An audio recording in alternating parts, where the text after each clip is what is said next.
Nagtataka po kami bakit itong mga ito hanggang ngayon wala pang warrant. Itong gawa-gawa lang at imbento lang ang kaso, nauna pa, nai-issuean di umano ng warrant of arrest. Si Senator Marcoleta na hindi naman nagnakaw. Mga kababayan, ang ginawa lang niya ay gusto lang niyang maisiwalat at magkaroon ng katarungan itong pagnanakaw na nangyayari sa ating bansa ngayon. Bakit siya ang iniisyuhan at kinakasuhan ng plunder? Ano ang plunder doon sa may nagdonasyon sa kanya? Pagnanakaw po ba ngayon yung pagdodonasyon? Mga kababayan, kaya itong kasalukuyang administrasyon ngayon, mga kababayan, tignan nyo mabuti at pag-aralan nyo mabuti, mga kababayan. Si Senator Marcoleta po ay hindi nagnakaw. Pero siya ang kinasuhan ng plunder. Nagdonasyon lang ang kanyang mga kaibigan noong panahong siya ay nangangailangan ng tulong sa kanyang pagkandidato, mga kababayan. Ninakaw ba niya yon? Hindi naman. Bakit siya kinasuhan ng plunder? At siya pa itong naunang mai-issuean o na-issuean na ng warrant of arrest, mga kababayan. Hindi po talaga maganda itong nangyayari, mga kababayan. Foul po ito.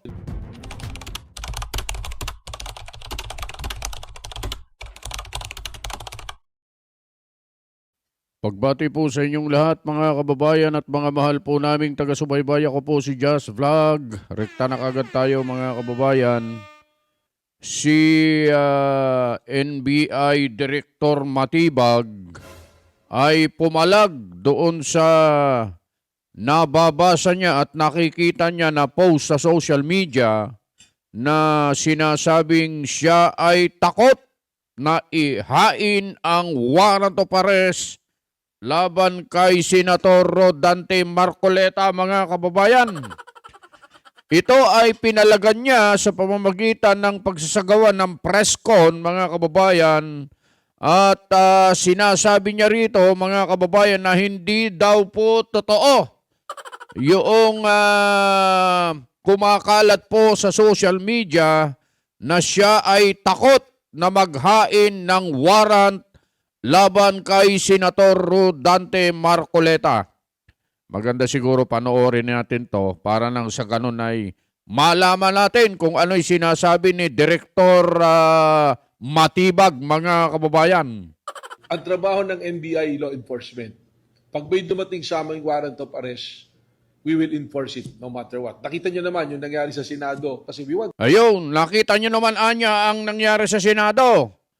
Noong panahon na yon, Sir Matibag, ay wala pa raw pong warrant of arrest kay Senator Bato de la Rosa noong nagkaroon ng putukan. Kaya nga pinaalis kayo ng Pangulo, di po ba nagbilin pa siya na umalis kayo dyan? Di ba sinabing ganon? Hindi ko sinabihan niya walang order na hulihin si Bato. Di ba sinabi niyang ganon? At sinabi mo pa na wala kayo doon sa Senado. Kaya yung sinasabi mo, sir, na ipinatutupad nyo yung ng tama ang paghahain ng warrant of arrest, ipinatupad nyo, hindi naman po tama dahil wala naman pong warrant of arrest sa panahon yun, Sir Matibag. Parang hindi po yata nagtutugma yung sinasabi nyo rito na pagpalag nyo sa pagsiserve ng warrant na tila baga wala kayong kinatatakutan, sir. Hindi po magkatugma eh. Magkaiba po yung tinutumbok at direksyon ng inyong mga sinasabi doon sa nakita ng mga kababayan at mga Pilipino na tunay na nangyari sa Senado. To enforce the warrant of arrest. Nababasa ko yan eh. May mga tao na nagcha-challenge na si Matibag, natakot. Ewan ko sino yung mga yan na... Marami talagang makikita ka, Sir Matibag, na gano'n ang sinasabi. Dahil sa ang Senator Rodante Marcoleta po kasi, mga kababayan, hindi po ba nag-announce si Senator Rodante Marcoleta sa programang Saganang Mamamayan na siya ay kinumpirma niya kinumpirma niya na mayroon na po siyang warrant of arrest. Ngayon, mga kababayan, hinihintay yung paghahain ng warrant laban kay Senator Marcoleta. Pero mula noong nakaraang Biyernes, mga kababayan, hanggang ngayon, magbibiyernes na naman po bukas, gabi po ngayon dito mga kababayan, wala pa pong naihahain na warrant of arrest. Ibig nyo po bang sabihin ay nagsisinungaling si Senator Rodante Marcoleta? Sir Matibag? Ha? Yung nababasa nyo po at nakikita nyo sa social media na naduwag, natakot, at hinahamon na kayo ang mag-serve ng warrant, ganun ang nasasabi ng mga sumusuporta kay Senator Marcoleta kasi kayo po kasi ang matapang na nagsiserve ng warrant. Wala kayong kinatatakutan Buo ang loob nyo sa pagpapatupad ng batas na akala nyo naaayon sa batas talaga yung ginagawa nyo. Bakit ngayon? Ganito ang sinasabi nyo, sir. Nasaan na po yung sinasabi nyo na ipatutupad nyo ng walang kinikilingan? Ibig niyong sabihin, yung sinabi ni Senator Marcoleta na may warrant na siya ay hindi totoo? O kaya binawi niyo po yung warrant dahil sa totoong medyo may pangamba kayo na ihain ito kay Senator Marcoleta dahil sa napakarami po kasi. Napakarami talagang nag-aabang niyan. Salamat at hindi po natuloy. Dahil ayaw arestuin si Marcoleta, naririnig ko yan. Pero wala pong warrant of arrest These people who are challenging me na ayun, wala pa daw warrant of arrest. Mabuti naman kung talagang wala. Pero, bakit sinabi ni Senator Marcoleta noong nakaraang Biyernes na mayroon ng warrant? you bring me a legal and valid warrant of arrest to anybody and we will enforce it. We will. Ayun, bibigyan nyo kami ng valid na legal warrant of arrest at ihahain namin yan. We will enforce it to everybody. Kahit sino pa yan. Yan ang mga tirada Mga kababayan. Titignan natin. Aabangan natin. Ang ipinagtataka ko lang mga kababayan, matagal na po akong tao sa Pilipinas din mga kababayan. Ang laging nagsiserve ng warrant kapag may mga ini-issuehan ng warrant of arrest. Palaging mga nasa hanay ng ahensya ng PNP. Nagtataka ako sa mga panahong ito lang itong administrasyong ito, puro NBI ang naghahain ng warrant. Nung panahon ni PRRD, puro PNP ang naghain ng warrant. Bakit kayo puro NBI mga kababayan? Ibang klase talaga, no? Arrest anyone. As long as we have a legal and valid warrant of arrest. Huwag po tayo sa Facebook magsalita. Kung meron tayong ebidensya, dalhin nyo sa NBI and we will do so kung ano po yung trabaho namin. Law and order po ang gusto ng NBI. Alam mo, Sir Matibag, kaya lang po sa Facebook nagsasalita ang mga kababayan natin, mga Pilipino, kasi sa Facebook na lang sila nagkakaroon ng kalayaan Sa Facebook lang nila nasasabi yung kanilang mga saloobin. Kasi yung kapag kasi may mga nagsasalita sa media na hindi sa social media ang nangyayari kung hindi sila kinakasuhan tinatakot, ginigipit yung kalayaan sa paghahayag ng nasa saloobin at damdamin, paghahayag ng tawag dito ng opinyon ay na ginagarantihan naman ng saligang batas tila nawawala na po at nasasagkaan na. Kaya yung mga kababayan natin, kung meron man po kayo nababasang ganyan sa social media, lalo na sa Facebook, doon na lang ang kanilang masusulingan Wala na po kasing iba. Hindi naman pwede silang pumunta sa NBI. Baka ikulong nyo kaagad. Baka hulihin nyo kaagad at kasuhan, ikukulong nyo kaagad. Kaya sa Facebook na lang sila nagsasalita. Pero ang mga kababayan natin, nakapagsasalita ng ganun, dahil sa mantakin mong mas nauna pa, ha? Mas nauna pa. Tama lang kung wala pong warrant of arrest kay Senator Marcoleta. Ako'y naniniwala na tama lang yun. Kung talagang wala. Tama lang kasi bakit? Nauna pa na hinugna ang kaso ni Senator Joel Villanueva, ni Senator Chis Escudero, ni Martin Romualdez, na laging nababanggit sa lahat ng mga pagdinig sa Blue Ribbon, hindi lamang doon sa 18 Marines, maging ang mga engineers, nababanggit siya. Nagtataka po kami bakit itong mga ito hanggang ngayon wala pang warrant. Itong gawa-gawa lang at imbento lang ang kaso, nauna pa, nai-issuean di umano ng warrant of arrest. Si Senator Marcoleta na hindi naman nagnakaw, wala namang ginawa na paglabag sa batas. Mga kababayan, ang ginawa lang niya ay gusto lang niyang maisiwalat at magkaroon ng katarungan itong pagnanakaw na nangyayari sa ating bansa ngayon. Bakit siya ang iniisyuhan at kinakasuhan ng plunder? Ano ang plunder doon sa may nagdonasyon sa kanya? Pagnanakaw po ba ngayon yung pagdodonasyon? Mga kababayan, kaya itong kasalukuyang administrasyon ngayon, mga kababayan, tignan nyo mabuti at pag-aralan nyo mabuti, mga kababayan. Si Senator Marcoleta po ay hindi nagnakaw. Pero siya ang kinasuhan ng plunder.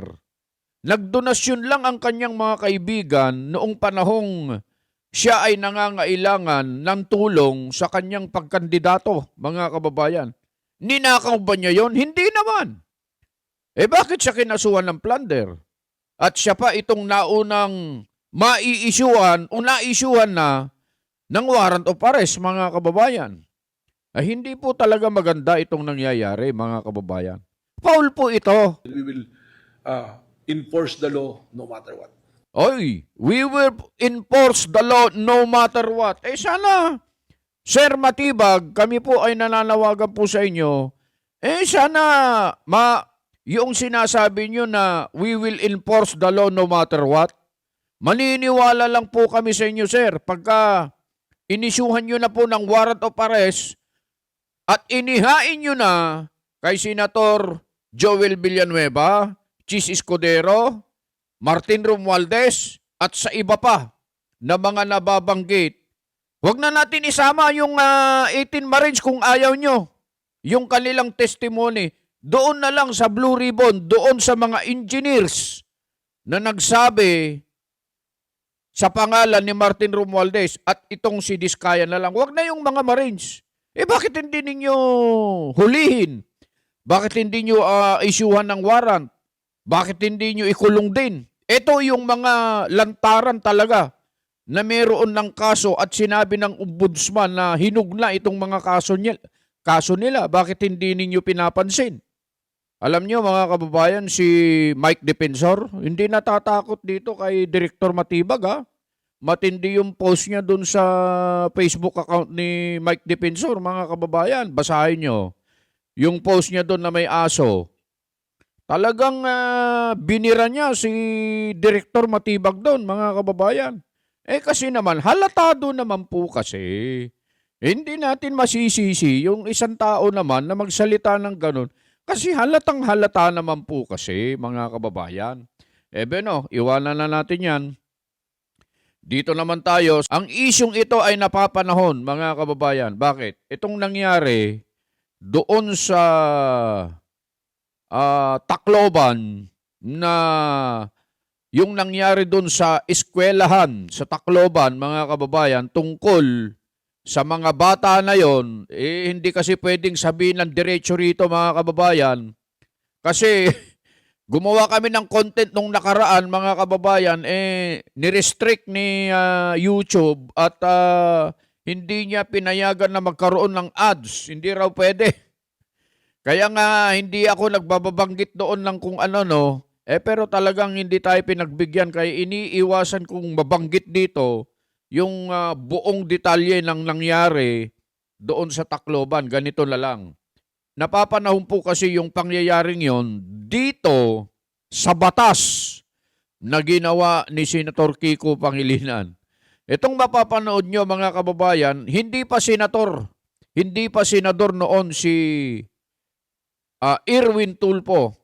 Ito po ay komentarista pa lang at mayroong programa sa radyo, maging sa TV yata. Pero sa alam ko, radyo to na i-video lang mga kababayan. Meron siyang programa na dito, binira niya ng sangkatutak na ad hominem itong si Senator Kiko Pangilinan mga kababayan. Dahil dyan sa batas na kanyang ginawa na Juvenile Justice Act. Pakinggan natin to at ihanda ninyo yung inyong mga panangga sa tainga at makakarinig po kayo dito ng maraming ad hominem. Sampaling ko yung mukha mong putragis kang Pangilinan ka eh. Dagdag ka pa sa problema ng bayan natin imbis na makatulong yung batas mo. Ibasura yung batas mo. Sa 2022, tatakbo ko Senado para ibasura kayong punyetang batas mo. Well, pag walang magsibak sa batas mo na putragis na Juvenile Justice Law sa 2022, ako ang sisibak niyan. Kung hindi ko masibak yan, sibakin ko yung mukha mo. Punyetang batas yan. Hoy, Pangilinan. Yung youth center, ang tawag dito, Bahay Pag-asa, sa iba-ibang lugar, sa iba-ibang mga probinsya. Kasi hindi mo naman pwedeng ikulong ang bata, di ba? Ayon doon sa putragis na batas mong demonyo ka. Bawal ikulong ang 15, 16, 17, 18 anyos. Lintek pati 18. Ba, hindi pwede ikulong? Samantala 18, anak ng baka, nagtitikol na ako. Praise the Lord. Ikayong hayop ka. Anak ng baka, Maraming 18 anyos ginawa ni Jim Paredes. Tapos sasabihin mong walang kinalaman, exempted sa krimen ng mga hinayopak na 18 anyos. Mag-isip-isip ka nga. Tapos ngayon kukontrahin niya. Ang gusto niyang batas niya, isoli sa magulang yung 18. Hoy, Pangilinan, alam mo ba na 12-13 ginagamit na drug courier? Alam niyo yung sinasabi dito ni Erwin Tulfo na yung mga 12-13 ginagamit ng courier. May katotohanan dito Nangyayari talaga yan. Nangyayari talaga yan. Ano nito pag nahuli ng polis, pauwi lang sa bahay. Di uulitin na naman dahil sasabihin ng magulang, hindi ka naman kukulong anak. Sige, tira ulit.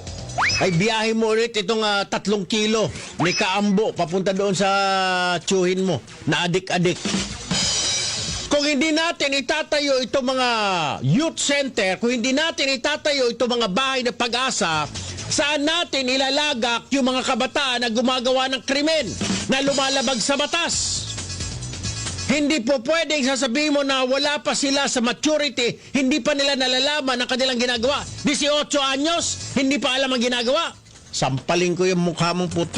Ang request ko sana dito sa mga sinasabing ito ni Erwin Tulfo rito sa video niyang ito, ay gawin niya sana ngayon. Yan ang request natin. Ito kayang mga sinasabi niyang ito ay kaya niyang gawin ngayon, mga kababayan? Pagis kang Pangilinan ka eh. Dagdag ka pa sa problema ng bayan natin imbis na makatulong yung batas mo. Diyos ko po. Ibale, Kung walang may plano na ibasura yung batas mo, sa 2022 tatakbo ko Senado para ibasura kayong punyetang batas mo net. Ayan. Di ba, bago pa mag-2022, sinabi na niya yan. Mga kababayan, nanalo na siya bilang senador. Kumusta kaya?